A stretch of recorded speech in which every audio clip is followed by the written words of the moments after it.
Mesdames et messieurs, chers passagers interplanétaires, nous vous souhaitons la bienvenue à Videopolis Theatre. Pour notre présentation Star Tours, merci et bon voyage. Merci d'accueillir chaleureusement notre représentant de Walt Disney Imagineering, Laurent Cayuela.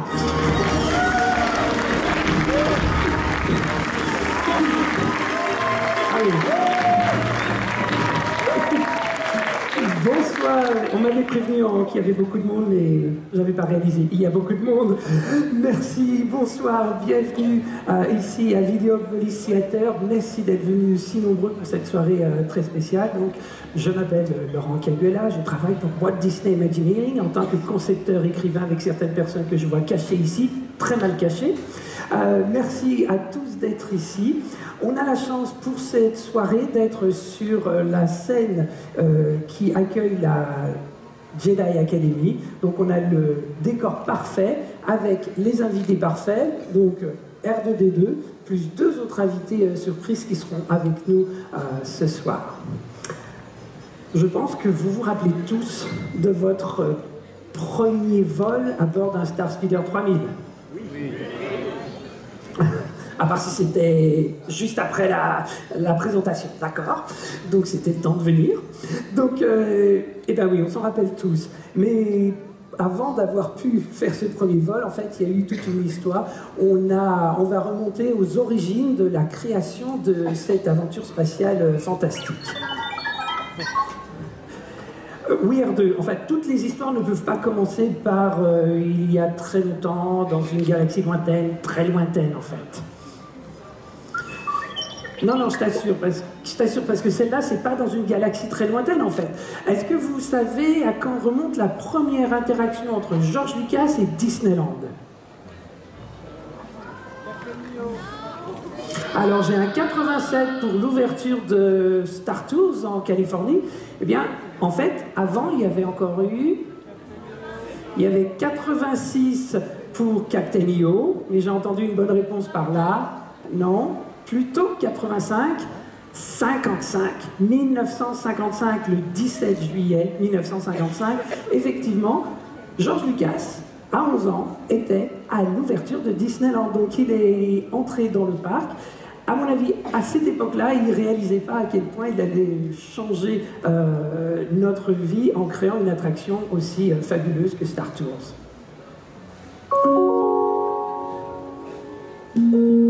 Le propriétaire du Landspeeder rouge et noir THX 1138 est prié de déplacer son appareil. Cette zone est interdite au vol stationnaire. Et ça, pourtant, c'est pas la première fois qu'on vous le dit. Ça, vous avez dû l'entendre dans le spatioport. Et si vous êtes des grands fans, je suis sûr que vous savez ce que cache ce message, puisque THX 1138, c'était le titre du premier film de George Lucas en 1971.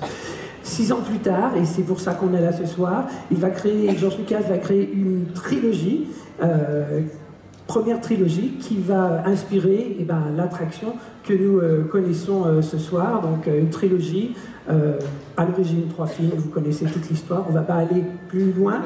Pour raconter plus sur cette histoire de trilogie et le lien avec la Walt Disney, avec la création de l'attraction, je vais y arriver, j'ai le grand plaisir d'accueillir sur scène avec moi un expert Star Wars, Patrice Giraud.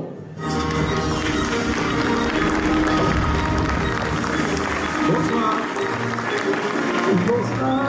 Bonsoir, merci d'être là, merci d'être avec nous ce soir.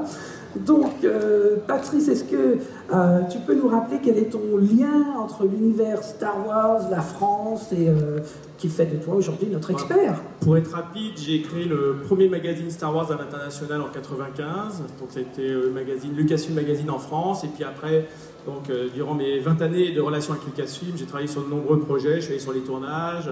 J'ai eu la chance d'être figurant dans un des films. Et puis j'ai travaillé sur 3 expositions Star Wars qui ont eu lieu en France pour Lucasfilm. Voilà, en tant qu'expert. Donc, Il est accrédité comme expert. Parfait.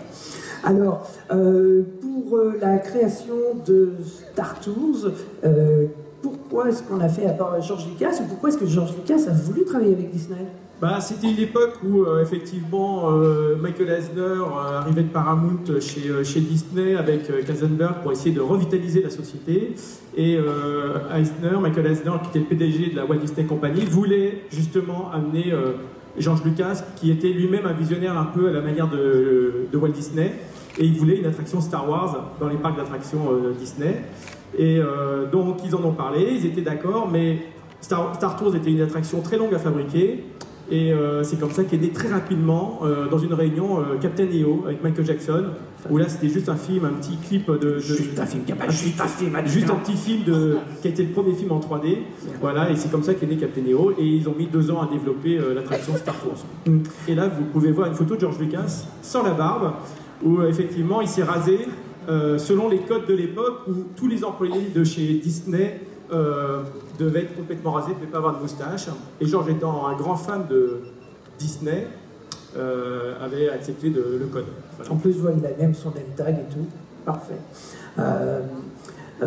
Pour la petite histoire, à l'époque, avant d'arriver à Star Wars, les Imagineers avaient pensé à un autre film, un film Disney, qui finalement n'avait pas été retenu. C'était le film Tron. Oui.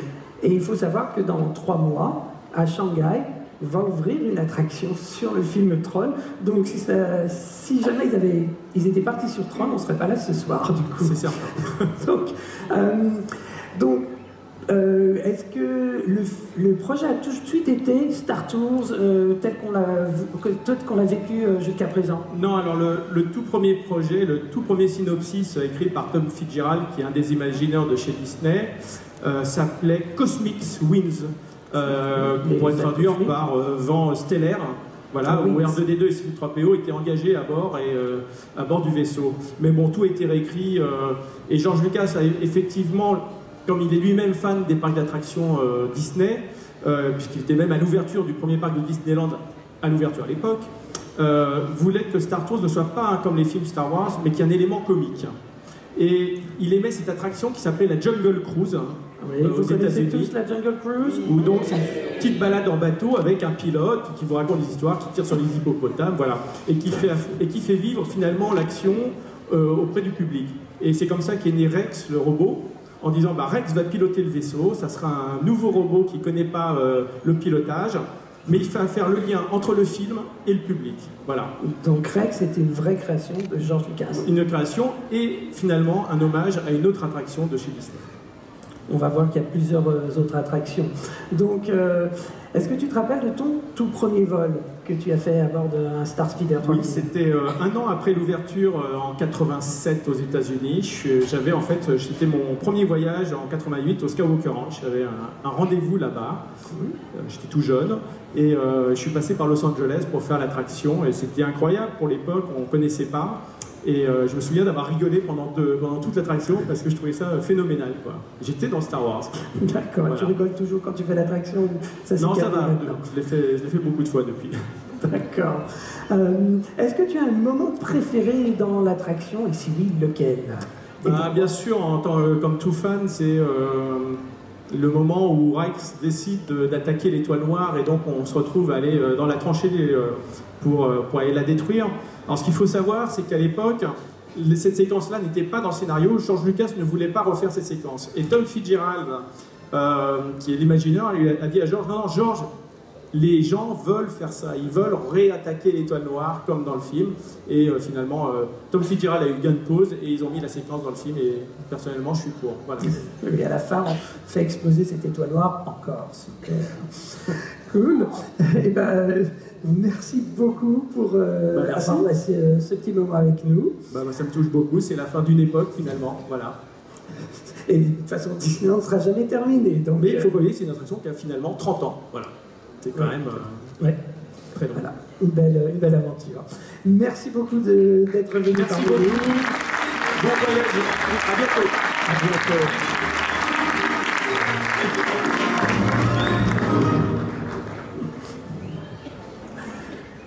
Donc voilà comment est née cette attraction sur son origine avec le travail de George Lucas.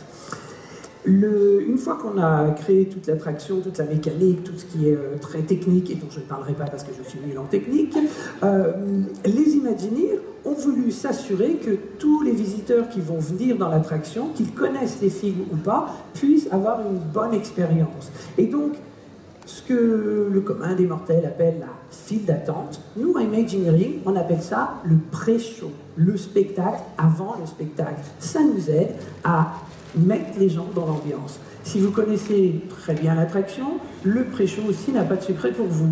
Il est divisé en 3 zones qui ont chacune leur importance.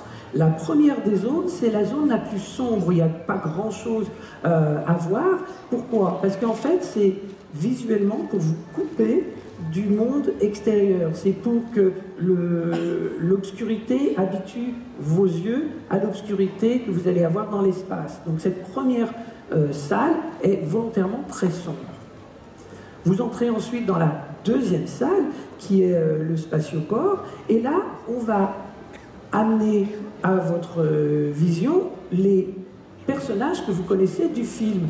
Donc les 2 plus célèbres bien sûr, C3PO et R2D2. Une fois que vous êtes familier avec ces personnages que vous avez reconnus, on va commencer à donner des informations sur les nouveaux éléments qu'il y a dans l'attraction. Donc vous avez un écran géant qui va diffuser des logos et des images d'un tour opérateur galactique qui s'appelle Star Tours. Et c'est le moment également où on va vous proposer de voir le véhicule dans lequel vous allez entrer et c'est là que vous découvrez le Star Speeder 3000. Celui que vous allez voir, il n'est pas en bon état, mais vous avez un film publicitaire qui va vous vanter les mérites de cet appareil. Si vous écoutez attentivement ce que C3PO raconte, il n'est pas très sûr de la fiabilité de ces appareils non plus, mais c'est pas grave, hein. On continue. On arrive dans la 3e zone, ce qu'on appelle le centre droïdnostique, le fameux secteur 2. Dans le secteur 2, on se trouve dans l'espèce de hangar où vous allez voir des pièces détachées. Et ce que C3PO essayait de vous dire va trouver un peu sa confirmation, puisque vous allez trouver plein d'éléments, des pièces détachées, mais est-ce que c'est des pièces détachées neuves ou est-ce que c'est de la récup de droïdes ou de vaisseaux qui ont été malmenés? C'est pas très clair. Là où ça devient encore plus palpitant, c'est que vous avez 2 droïdes qui sont en train de réparer les pilotes. Et si vous faites attention aux 2 droïdes, d'après leur comportement, on peut commencer à avoir de sérieux doutes, puisque ces 2 droïdes ont pas l'air très fiables, et c'est eux qui sont en train de réparer le pilote du Star Speeder que vous allez devoir prendre. Donc, ne vous en faites pas, parce que je suis sûr que l'appareil dans lequel vous allez être, ce sera le premier vol du droïde, donc tout ira forcément bien. Donc voilà, une fois que vous avez passé ces trois pré-shows, vous êtes prêts à embarquer. Pour rendre nos pré-shows et toutes nos ambiances encore plus riches, on aime beaucoup mettre des détails. On utilise beaucoup de détails pour rendre les éléments encore plus crédibles et on aime faire des références et des clins d'œil à des univers que les grands fans connaissent. Donc, dès l'extérieur, les couvertures des machines fast-pass, ce sont ces jolies toitures oranges qui sont en fait inspirées des voiles sur la barge de Jabba the Hutt dans le Retour du Jedi. Donc, on a vraiment essayé de retrouver des éléments visuels du film. Le fameux Droidnostic Center, c'est aussi une mine pour nous, pour mettre plein de petits détails, des petits détails que vous avez peut-être vus, qui bougent pas, qui sont faciles à voir, ou s'ils sont plus difficiles, on aime bien jouer avec. Donc par exemple, le premier détail que vous allez trouver, c'est carrément un immense canon, un canon qui se trouve sur un Star Speeder 3000. Donc ça, c'est un des éléments. Là, vous avez un canon entier. Plus loin, vous allez pouvoir également trouver un morceau de canon. Alors sur l'image, il est à droite de la grosse boule. C'est un morceau de canon. sur la gauche, en bas, vous avez un objet un peu plus ovale avec 2 antennes. Et c'est en fait une espèce de carcasse pour un speederbike. Speederbike qu'on voit également dans le Retour du Jedi. Si on va en plus loin dans l'attraction, vous allez trouver des pièces détachées de droïdes. Alors attention, tout ce qui est en or n'est pas forcément C3PO, mais ça doit être un droïde de protocole de la même génération que notre ami C3PO. Là, on a des références Star Wars. Mais ce qu'on aime bien faire également, c'est se faire des références un peu plus Disney. Les prochaines références, alors vous êtes sous une passerelle, vous avez un espèce de gros ancien ordinateur avec des bobines qui se trouve ici. Et cet ancien ordinateur est en fait un vrai ancien ordinateur. Pour cette props, pour ce détail, pour cet accessoire, on a en fait réutilisé quelque chose qui, attention, je vais dire un mot technique, ça va me faire peur à moi aussi, SIU, Show Interface Unit. Grosso modo, c'est un gros ordinateur qui contrôlait à l'origine des audio animatronics. Donc c'était des grosses machines avec des grosses bobines et ça faisait des lumières partout. Donc une fois qu'on n'en a plus eu besoin, on l'a réutilisé pour le mettre dans notre décor. Dans les derniers éléments qu'on peut trouver, alors pas forcément dans la file d'attente là, ici voici une photo d'une attraction qui était à Tomorrowland de 67 à 85, qui s'appelle Adventure Through Inner Space. Cette attraction, elle est en Californie, à l'endroit même où a été construit Star Tours. Et ce gros élément de décor, qui s'appelle le Mighty Microscope, ce Mighty Microscope, si vous connaissez très bien le film à l'intérieur de l'aventure Star Tours, ben vous l'avez peut-être déjà vu parce qu'il apparaît dans une des scènes. Donc voilà d'où il venait en fait de cette partie. J'avais une fiche que je n'ai absolument pas regardée. Est-ce que j'ai tout dit? J'ai tout dit. Alors,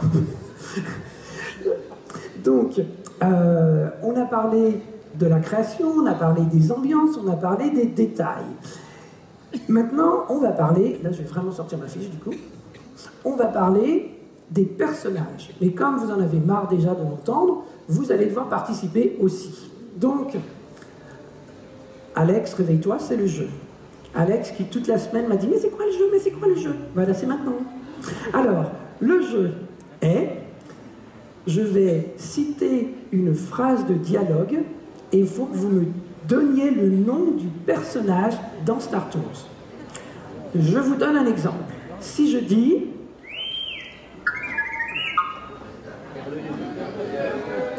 R2D2. Ok, maintenant ce sera plus dur.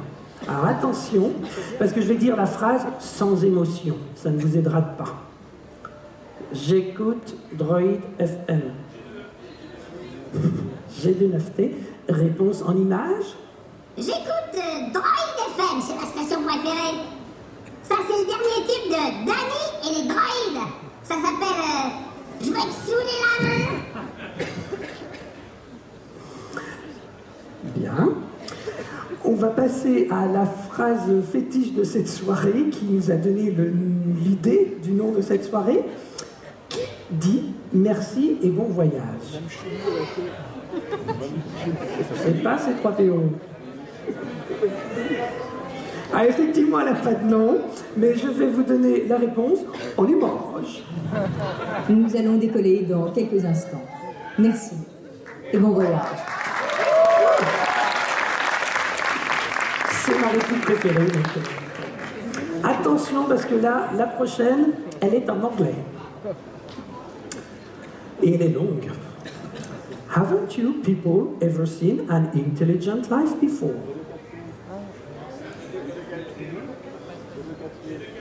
G2, 4T, effectivement. Et réponse en image. Hey, what's the matter? Haven't you people ever seen intelligent life before? J'ai pas fait le... D'accord. Ok. Une grande phrase encore, mais en français cette fois, je devrais mieux y arriver.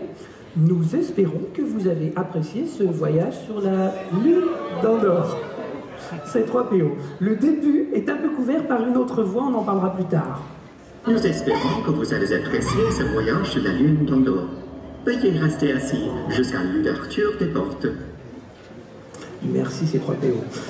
C3PO, le personnage et la voix du personnage, et dans le film et dans l'attraction, sont faites par l'acteur britannique Anthony Daniels.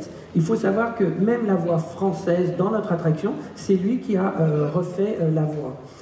Il a également rejoué le personnage à Imagineering pour que les animateurs puisse animer son personnage audio-animatronique le plus fidèlement possible à sa propre gestuelle. Donc on a vraiment eu Anthony Daniels sur le projet. La prochaine question, attention, est en anglais à nouveau. Star Tours, what are you doing here? Et oui, il a un nom, lui. Red Leader, yes, sir. Star Tours, what are you doing here? This is a combat zone. It's restricted. It's restricted. Le personnage que vous venez de voir, donc il est créé, le Red Leader, il est créé pour notre attraction. Et pour la petite histoire, il est joué par, j'ai son nom là, Steve Gowley, qui était dans l'équipe de ILM et qui travaillait au Model Shop, c'est-à-dire l'atelier des maquettes.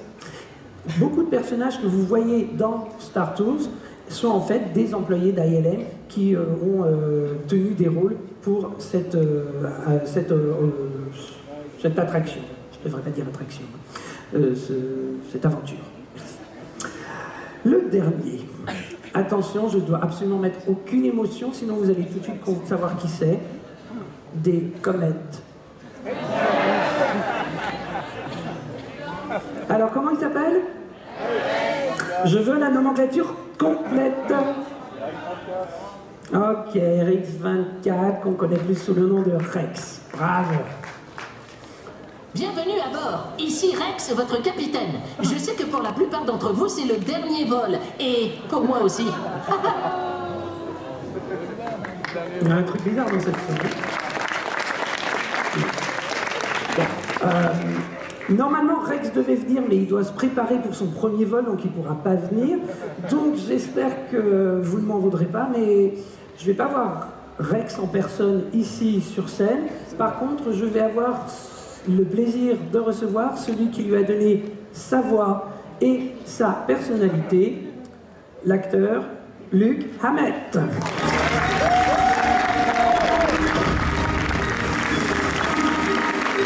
Bonsoir. Bonsoir. Bonsoir, Laurent. Prêt pour ton dernier voyage? Toujours, toujours.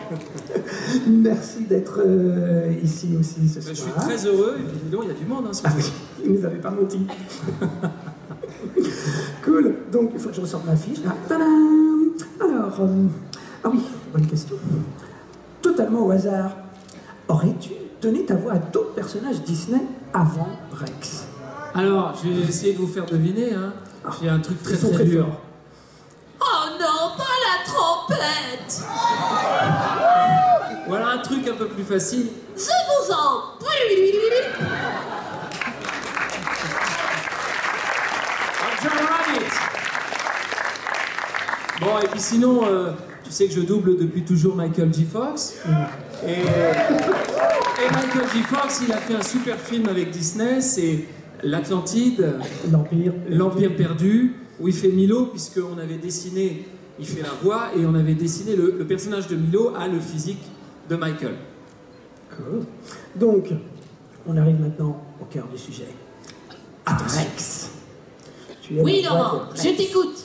Donc, quand on t'a contacté pour faire la voix de Rex, est-ce que tu connaissais Star Tours? Est-ce que tu avais déjà fait l'attraction? Est-ce que tu voyais le personnage? Bien sûr que non.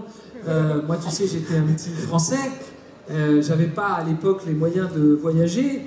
J'ai entendu tout à l'heure, parce que je me suis instruit ce soir, j'ai entendu tout à l'heure que la première attraction c'était 87. Hein. Moi j'étais en France, et puis j'étais jeune, et puis j'étais un jeune comédien. Donc quand on m'a appelé, on m'a appelé pour faire une séance voix. Et on m'a dit, voilà, il va y avoir un grand parc Disney qui va s'ouvrir en France. Ah, super, génial. Et il y a quelque chose qui pourrait te correspondre. J'avais commencé à faire beaucoup de voix de dessins animés ici. À l'époque, j'avais commencé mes émissions sur France 2, Hanna-Barbera Ding Dong. Et yeah, et donc ils m'ont appelé parce que dès qu'il y a une petite voix à faire, on est quelques-uns. Et je me suis retrouvé dans un studio, mais tu sais, c'est... Alors, attention. Moi, quand on pense enregistrement de voix, je t'imagine avec le grand casque sur les oreilles, avec une grande table, un écran géant, bah là, et les images qui sont diffusées. Pas du tout, parce que pour un enregistrement comme ça, d'abord, on n'avait pas... Moi, j'ai jamais vu l'attraction. Je l'ai vu après avec mes enfants, quand je suis venu ici. Mais j'avais simplement une photo du personnage, de Rex, et puis j'ai entendu la voix en anglais, et on m'a dit, il faut que tu fasses pareil. Alors, je vais essayer. Alors, on est dans une toute petite cabine insonorisée, on a une vitre qui nous sépare de l'ingénieur du son, et puis du directeur artistique qui est là, et puis on te donne le texte, et puis tu vois, 24 ans après, tu es sur une scène en train de raconter ce que tu as fait pendant une demi-heure de ta vie. En 91, voilà. Donc, tu as fait toutes ces voix et tu n'étais pas dans une centrifugeuse en train de faire non, pas du tout, c'est pas ça. Tu sais, quand il dit où sont les freins, tu fais comme ça, c'est tout. Parce que moi, je suis sûr qu'on était tous... Oh, excusez-moi. On était tous certains que tu étais en train de tomber, qu'il t'avait jeté dans... Bah non, c'est ça, être acteur. C'est imaginer les situations et les jouer. Voilà. Donc du coup, tu connaissais rien. Tu connaissais pas le personnage à part le dessin. Quand tu as fait l'attraction pour la première fois, ça devait être un choc. Ah bah oui, j'ai eu la trouille. Est-ce que tu as compris certaines des répliques quand tu as vu oui, parce que tout d'un coup, les choses prennent du relief. C'est le cas de le dire. Et puis surtout, de voir ce petit personnage me voir en métal, ça m'a fait un choc quand même. Hein, je monte par là parce qu'il est par là, le personnage. Hein, et donc de voir ça, Bonjour, je suis votre capitaine. Ah, c'est mon premier voyage. C'est génial, t'es assis et tu te parles. Tu sais, c'est une expérience assez étonnante. Hein. Voilà, tu te dis, mais attends. Voilà, j'étais avec mon fils qui était jeune à l'époque. Lui, il était assez déçu parce que il avait compris que c'était moi qui faisais le personnage. Mais quand il a vu Star Wars, il ne comprenait pas qu'il n'y ait pas le personnage dans le film. Ah oui, j'étais déçu. Bon, désolé pour... Mon fils aîné qui a 19 ans aujourd'hui, tu vois. Ah, bon, voilà. Il a compris maintenant. Ça y est, il a figé. Il fait des études de cinéma d'ailleurs. Ah, mais il est pas rancunier. Voilà. Cool. Il est tombé dans la marmite quand il était petit. Personne n'a compris. Alors, quel est ton moment préféré de l'attraction ici à Disneyland Paris? Quel est quoi? Tu peux répéter la question? ton moment préféré de l'attraction Star Tours ici à Disneyland Paris? Ce personnage, il est super marrant parce que il fait que des bourdes. C'est ça que j'aime bien. C'est toutes les petites bourdes qu'il peut faire. C'est gentil. Ça me rappelle quelqu'un. Eh ben, je pense qu'on en a fini de ma fiche.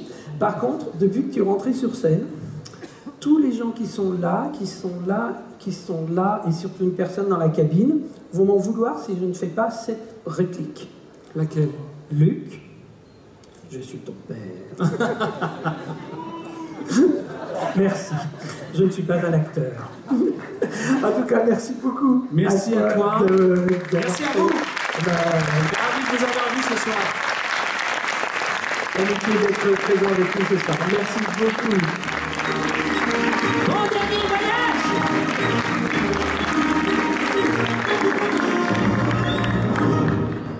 Donc voilà, on a fait quand même le tour de la question, la création, les décors, les détails, les voix, les personnages. Et il nous manque, pour finir cette soirée en beauté, que je sorte une autre carte sur laquelle il y a des statistiques que je n'ai pas apprises.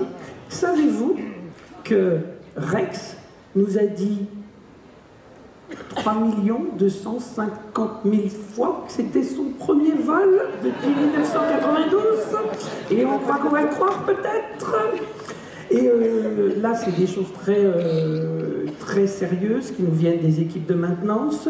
Les Star Speeders, depuis 1992, ont effectué en vitesse lumière 9750 milliards de kilomètres. Alors je ne sais pas où ils sont maintenant, mais ça fait loin quand même.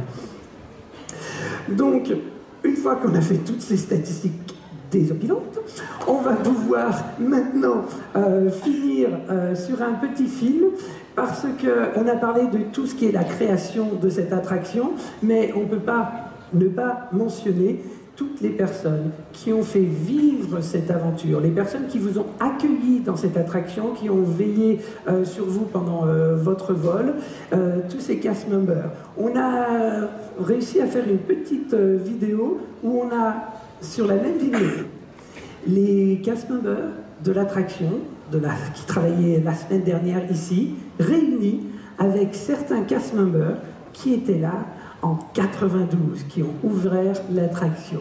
Donc, pour finir cette soirée, je vous laisse en compagnie donc, de ces cast members, les tout premiers et les tout derniers de Star Tours.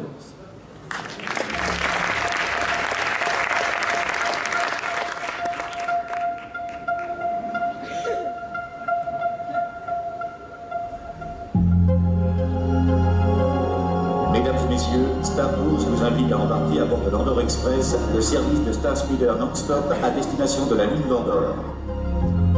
Les visiteurs sont totalement réceptifs à la file d'attente parce que dès qu'ils arrivent à l'intérieur de la file d'attente, ils sont déjà plongés dans l'univers de Star Wars. Donc ils arrivent, ils voient R2-D2, C3PO. La cabine, l'X-Wing Fighter à l'entrée, tout de suite on est plongé dans l'ambiance. C'est ce qui m'attire, c'est l'univers Star Wars. Mon endroit préféré sur l'attraction, c'est au Tourniquet, à l'accueil des visiteurs dans l'astroport. La tour de contrôle, c'est vrai que c'est une position très importante dans l'attraction parce qu'on vérifie toute la sécurité, tous les vols qui partent vers Andorre. Beaucoup de boutons, on a l'impression vraiment de gérer les départs dans l'espace, c'est très impressionnant. Le Star Speeder 3000, avec le contact des visiteurs, l'interaction possible. On n'a pas beaucoup de temps, mais à nous d'optimiser ce temps pour justement créer cette petite étincelle en plus. Sortant, sur 9 fois sur 10, nous avons des sourires sur les visages des gens. En décembre 1991, je faisais partie de l'équipe d'ouverture et des tout premiers cast members de l'attraction. Une grande aventure, l'attraction phare de Disneyland Paris à l'époque, donc attraction à grande sensation. Le premier vol a été quelque chose d'extraordinaire.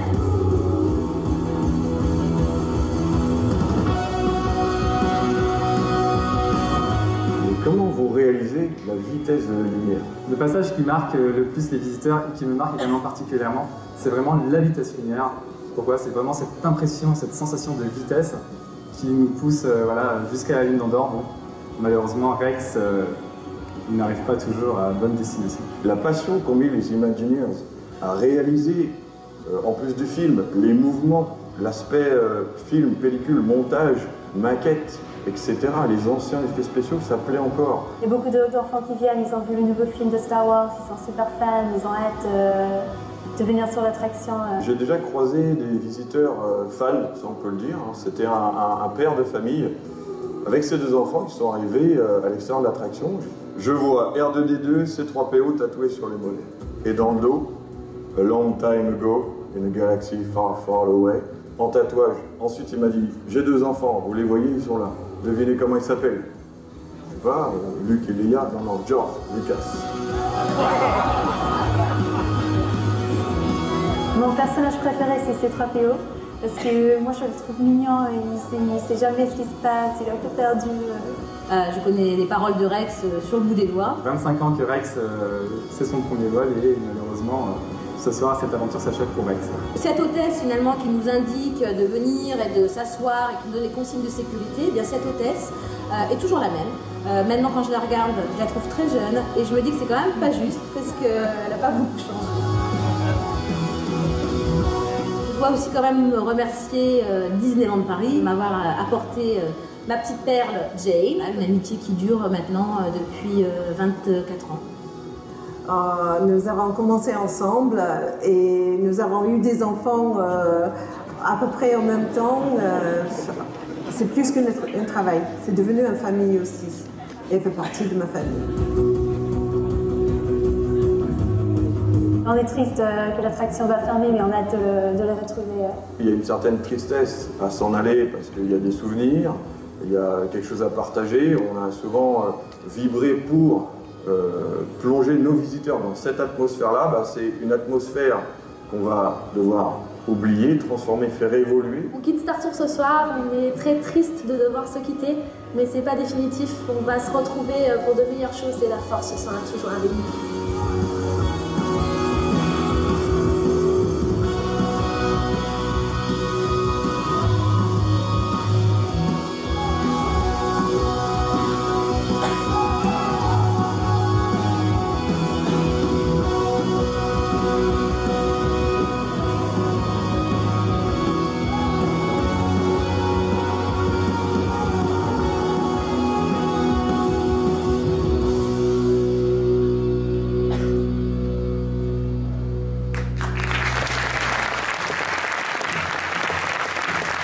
Merci pour tous ceux qui ont travaillé pendant toutes ces années que vous aurez accueillis.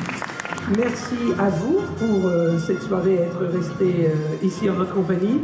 Et merci surtout aux deux personnes qui ont eu le courage de venir sur scène avec moi pour animer cette soirée.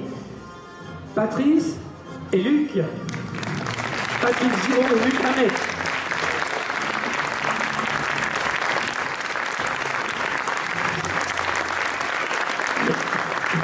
Un grand merci à tous les deux. Merci à toi, Laurent. Merci. On se la fait une dernière fois? On se la fait une dernière fois. C'est maintenant, hein, il faut aller la faire. Hein. C'est vos dernières chances pour partir pour la ligne forestière d'Andorre. Donc, loupez pas le prochain Andorre Express, le Star Tour pour la ligne d'Andorre. Mon dernier voyage. Merci à tous. Que la force soit avec vous et surtout, merci et bon voyage. Bon voyage! Bonne soirée.